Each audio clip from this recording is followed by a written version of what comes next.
Sweet? Yeah. I'm down. Come and get it. No chance. Yeah. No chance at hell. You got no chance. Go. No chance at hell.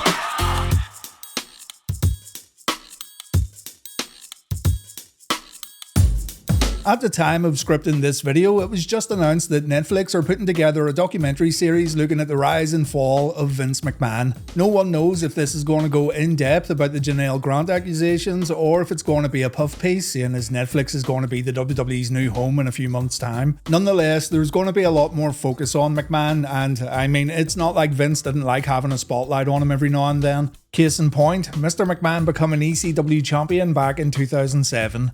If you went back to the mid-90s and told someone that one day Vince McMahon would hold the ECW championship, people would think you're crazy. Vince McMahon and ECW were just polar opposites, even though McMahon did have a soft spot for the promotion, as evidenced by the brief ECW WWF invasion that took place in late 96 and early 97. In the eyes of old school ECW fans, Vince McMahon and Eric Bischoff were the enemies. The way they presented pro wrestling shows for casual fans and the corporate structures of their respective empires didn't match the ethos prevalent in Extreme Championship Wrestling. Fast forward a few years, Vince ends up buying ECW, he revives the company due to popular demand, and then he pretty much made it into a WWE B show completely void of the spirit that was ECW. It only took a few weeks of WWE ECW airing on Sci-Fi before fans realised the damage was already done. ECW fell poor in comparison to Raw and SmackDown, and then, around a year after the brand revival, Vince only went and made himself ECW champion as a way to get heat, which, by the way, worked a charm. The audacity of McMahon making himself champion of a brand that was once so anti-McMahon was actually kind of funny. And hey, it was not like WWE ECW was still bringing in those hardcore fans from the mid-90s. Still though, McMahon was most definitely poking fun at ECW by holding their championship, and this becomes clear as day when you see how he acted while holding the belt. So let's take a look at Vince's time as ECW champion, the time when Mr. McMahon became Durag Vince.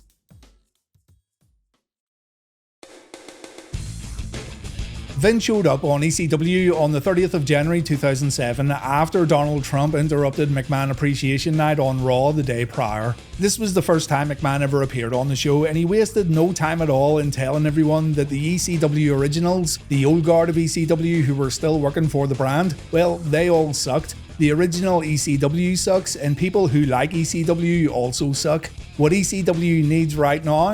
Athletes with charisma. What ECW doesn't need is a bunch of drunken, crazy misfits like the Sandman.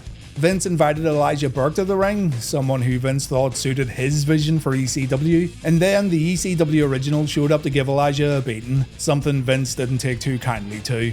The following week, Vince ripped into the ECW Originals right to their faces. He called them has-beens, he called them dinosaurs, he mocked them for all having criminal records, which is kind of ironic, but McMahon was making it crystal clear that he thought ECW was terrible, and the original performers from ECW's glory days were a joke. Sandman, Balls Mahoney, RVD, Sabu, and Tommy Dreamer just stood there and took it all on the chin.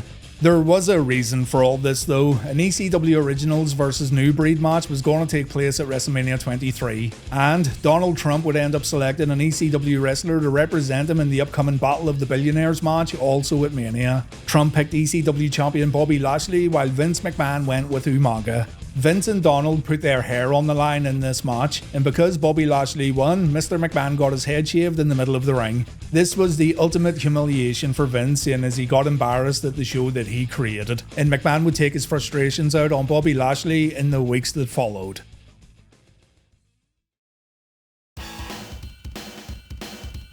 On the Raw after WrestleMania, multiple superstars laughed at Vince McMahon's new haircut, and the whole world laughed at McMahon when he walked out on Raw wearing a fedora. Clearly this was added for comical value, and it absolutely worked. Seeing McMahon irate in the middle of the ring while wearing his little hat was some good stuff, and Vince knew it too. The headwear would evolve into something that became legendary.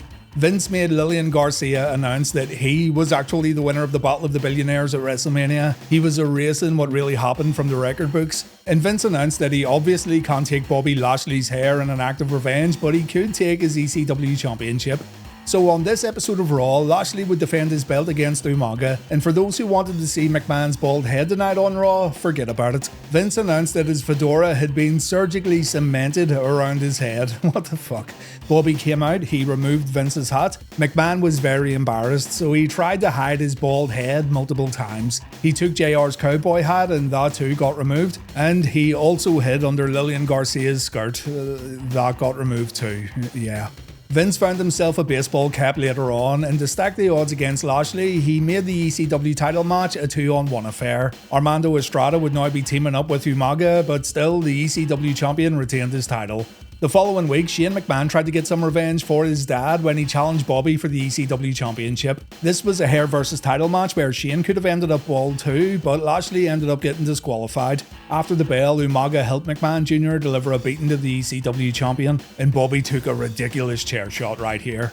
Vince showed up wearing a new hat, not quite as ridiculous as last week's, but still ridiculous. And Vince got in the ring to tell Lashley about an ECW Championship match happening at Backlash. It's going to be Bobby Lashley versus Umaga, Shane McMahon, and Vince McMahon. Whoever gets the pinfall win would become the new ECW Champion.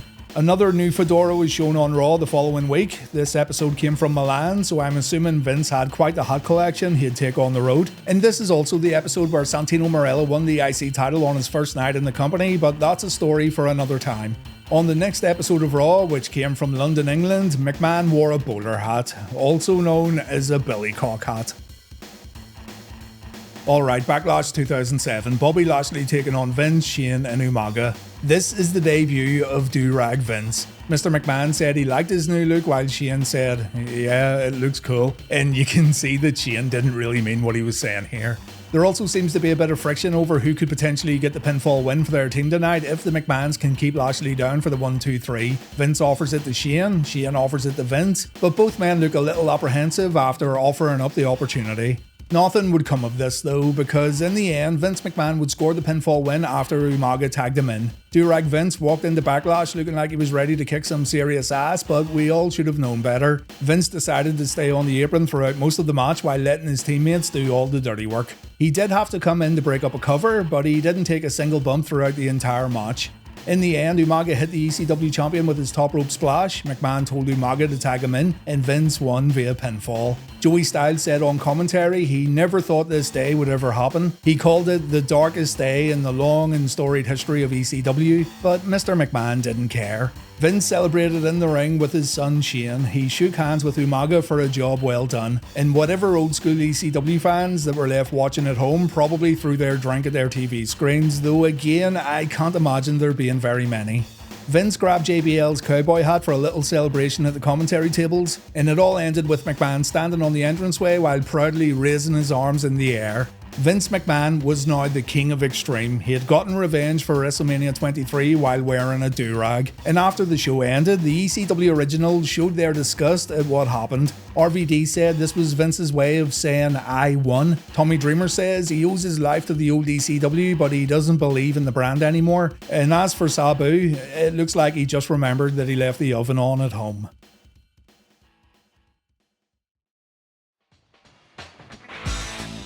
The Raw after Backlash began with the new ECW champion bumping into the WWE champion in the backstage area. What's up, Holmes? And this was going to be good. Vince says the champ's here. He served Bobby Lashley good last night. Yeah, served. McMahon calls himself the king of extreme, and Cena says ECW must stand for extremely crazy white guy. Cena also called Vince a stooge and a do-rag, and McMahon wondered if Cena was talking about his brother's crime time. I'm not making this up. HBK walks in the frame. He has to do a double take because Vince McMahon looks absolutely ridiculous right now, and I like how Vince won't make eye contact with Shawn because he knows fully well how dumb this all is. HBK wants another shot at Cena's WWE Championship. McMahon puts up a few roadblocks. Vince also says Shawn could potentially get a shot at the big one, that being the ECW Championship, and Vince bids his superstars farewell as Raw gets set to officially begin. Peace out, my brothers. A little later, Vince told Shane that he's pissed off with guys like RVD and the ECW Originals talking smack about his historic title win at Backlash. So Shane booked Van Dam in a match against Umaga, a match that Umaga won while Vince McMahon watched from the entranceway. Vince also let his son hold the ECW Championship belt because he's such a great dad. And the next night on ECW, Vince promised to confront the ECW Originals as their new champion. So Vince goes to ECW, he walks down to the ring with the swagger of a man who's just been kneecapped. He gets in the ring and he says for the first time in his life he's gonna expose himself. That's a fucking lie if I've ever heard one. He then whips out his ECW Championship belt to a round of boos and he invites the ECW Originals to come down and say what they gotta say. RVD says Vince McMahon wearing the ECW Championship belt is a mockery, it goes against everything ECW stood for, and Rob also says Vince McMahon killed the ECW.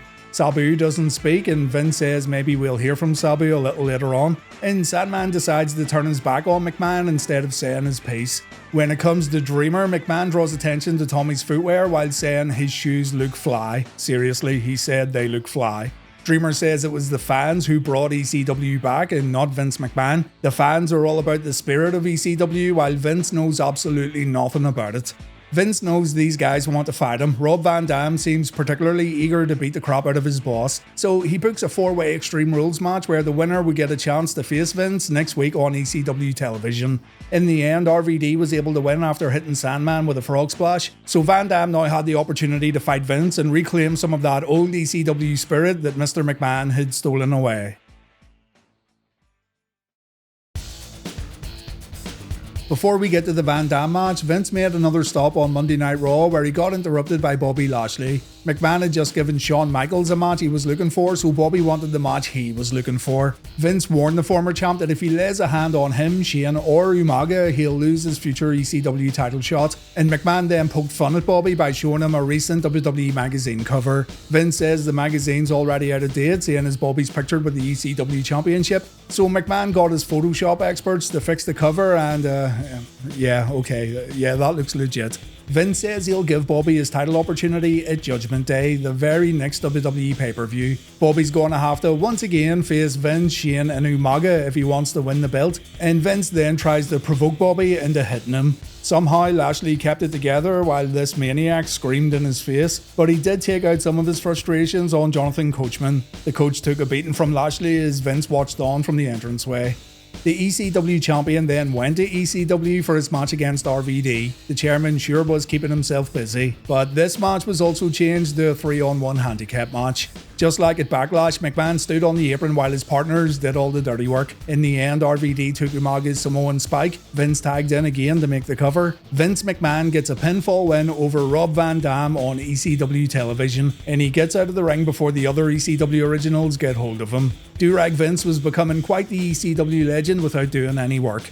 This brings us to Raw on the 14th of May 2007, one of the most important nights of this whole title reign, because it was on this night when Vince McMahon debuted his lilac suit and durag combo, an outfit that even made Umaga do a double take. Look at the absolute fucking state of this. What in the name of God was this man thinking? Nice touch, huh? Sweet. Vince McMahon did not care about making a fool out of himself on TV, which was one of his strong points as a television character. No doubt McMahon's redeemable qualities have took a serious nosedive in recent times, but when it comes to presenting himself on TV, he didn't care a single bit. Jonathan Coachman had a match against Bobby Lashley on this evening. Vince, Shane and Umaga watched on from ringside. McMahon brought his new and improved strut while showing off his ECW belt before the bell rang, and as expected, Coach got wrecked. Shane and Umaga attacked Lashley after the match, meaning Bobby was now free to beat the crap out of these two. He then went for Durag Vince, so McMahon decided to run as fast as he could, and Shane was able to intercept Lashley while Vince ran back up the ramp. When Bobby came around, he chased Shane to the backstage area, and McMahon Jr. avoided Bobby by literally jumping into his limousine.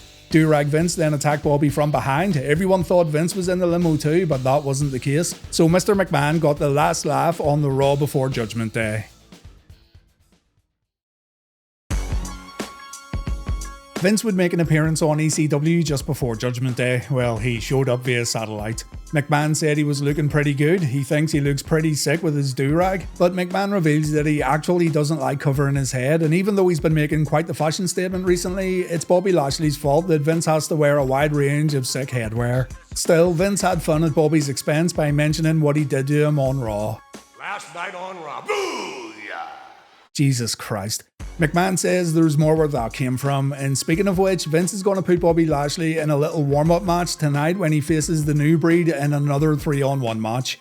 Lashley says he'll get the chance to do whatever he wants to McMahon at Judgment Day, and tonight he doesn't see the New Breed in the ring during this main event match. No, he sees Shane, Umaga and Vince. Bobby's going to destroy his opponents tonight the same way he's going to destroy Vince at the pay-per-view, and yeah, Lashley wasn't a good promo during this era, was he?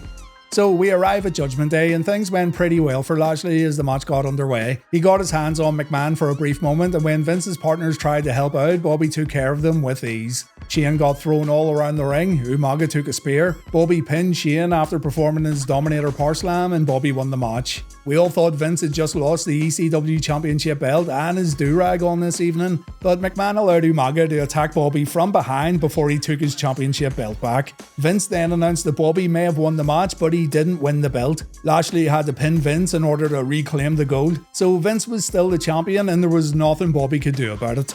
It's a very typical Vince McMahon move here, and one that wasn't popular with fans in attendance, but Vince was still the king of extreme. The next night on Raw, Vince came out in a typical Vince McMahon suit. He had lost the Durag, so the glory days of this little title reign had come to an end. Lashley, naturally, wanted a one-on-one title shot against Vince. The champion said no, and McMahon said he's going on the One Night Stand to face an ECW Original in an Extreme Rules match. That ECW Original was the Blue Meanie. When Bobby wondered why he couldn't get his title shot, Shane ended up grabbing the mic from his dad while saying Vince McMahon wasn't afraid of anyone. So on Vince's behalf, Shane said his old man would face Bobby at One Night Stand, and Vince would also put the ECW Championship up for grabs. After Shane had talked such a big game, Vince felt he couldn't really back out. Lashley would have to win 3 separate matches on this evening to gain his opportunity, but he ended up defeating Chris Masters, Viscera and Umaga. Umaga got himself disqualified. With Lashley laid out on the floor, Shane McMahon came out to surprise everyone with a 4th and final match, but Lashley was able to beat the Boy Wonder after he speared him in midair. Bobby Lashley versus Vince McMahon in a street fight was now going to happen at One Night Stand. Not much to report on the next episode of Raw. Shane challenged Bobby to a main event match. This got changed to Shane, Umaga and the Great Khali, and Bobby would team up with John Cena. In the end, Lashley took a choke bomb from Khali, followed by an elbow drop from Shane. McMahon Jr. won via pinfall, and his dad congratulated him on the entranceway as Raw went off the air. McMahon then once again appeared on ECW via satellite to have a conversation with Lashley. Unfortunately, I feel this once again highlighted how rough Bobby was at cutting promos. He said he was calm and he was looking forward to finally getting his hands on McMahon, but his delivery here wasn't great. Vince was way more entertaining as he tried to intimidate his upcoming opponent. Vince says he wasn't stepping into Bobby's world, Bobby was stepping into his. Vince said he was from the streets, something that gave Bobby a chuckle, and when Bobby said McMahon knew nothing about the streets, Vince told him to shut up. Vince also said he's old enough to be Bobby's uncle. Bobby said, yeah, his dad's uncle. And Lashley wrapped it up by saying he'd once again be ECW Champion at One Night Stand. There was only 2 weeks in between Judgment Day 2007 and One Night Stand 2007, so that's all the build-up we got really. So One Night Stand takes place on the 3rd of June. McMahon tells Shane that the belt's going to stay in the McMahon family later tonight, but strangely, Vince has a feeling that something bad's going to happen to him. He's got this premonition that he's in a lot of trouble, and this feeling has nothing to do with his match against Bobby. We'll come back to this in a moment. The ECW Championship match happens in the middle of the card. McMahon once again enlisted the help of Shane McMahon and Umaga, though you shouldn't be surprised. Lashley makes his way to the ring, the bell sounds off, and yeah, good job Bobby, good job. Anyway, it's all pretty typical here. Bobby gets moments here and there to fight Vince, but Shane and Umaga join in to make things difficult. The only time Vince gets the upper hand, it's because of his backup, but as soon as Shane and Umaga get taken out, Lashley grabs a chair. The crowd goes nuts when Vince takes the first chair shot, but the match isn't over yet. Lashley delivers his Dominator Power Slam, but Umaga breaks the pin. Bobby then gets set up on a table, and this gives Shane McMahon a chance to do what he does best. He delivers an elbow drop to Lashley that the crowd can't help but cheer for.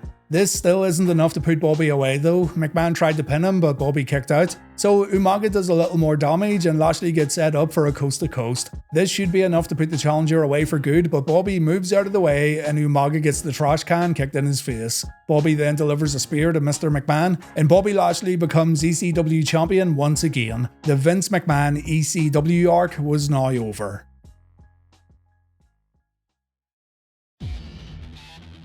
That bad feeling Vince had in the pit of his stomach before the match, it was all related to his limousine exploding 2 weeks after One Night Stand. When Vince lost the ECW Championship, he went a bit mental. He acted very strangely on TV. He left the building at the very end of Raw where he got into his limo and yeah, the vehicle exploded.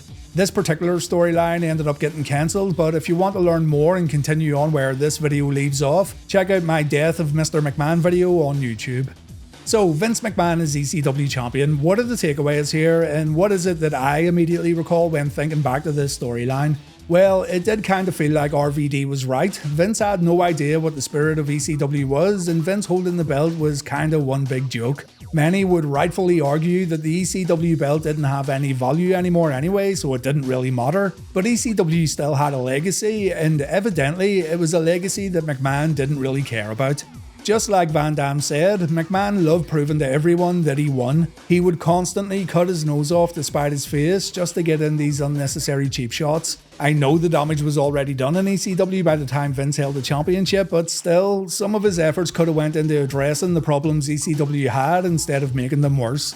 On the flip side, we got Durag Vince out of this whole thing, a strangely entertaining version of McMahon who was still an absolute dick while hilariously failing to be hip and cool. There were some good little moments here and there that are most definitely worth checking out again, but as McMahon's own legacy continues to go downhill, these kind of moments could possibly never get replayed on WWE TV again. The way I see it, ECW was already in the toilet when all this happened, and there was no real effort to resolve the obvious problems the brand had. So yeah, throw a do-rag on Vince McMahon and go crazy. Why not? Thanks for watching, guys. Remember to check out the Death of Vince McMahon video if you want to continue on, and as always, please take care.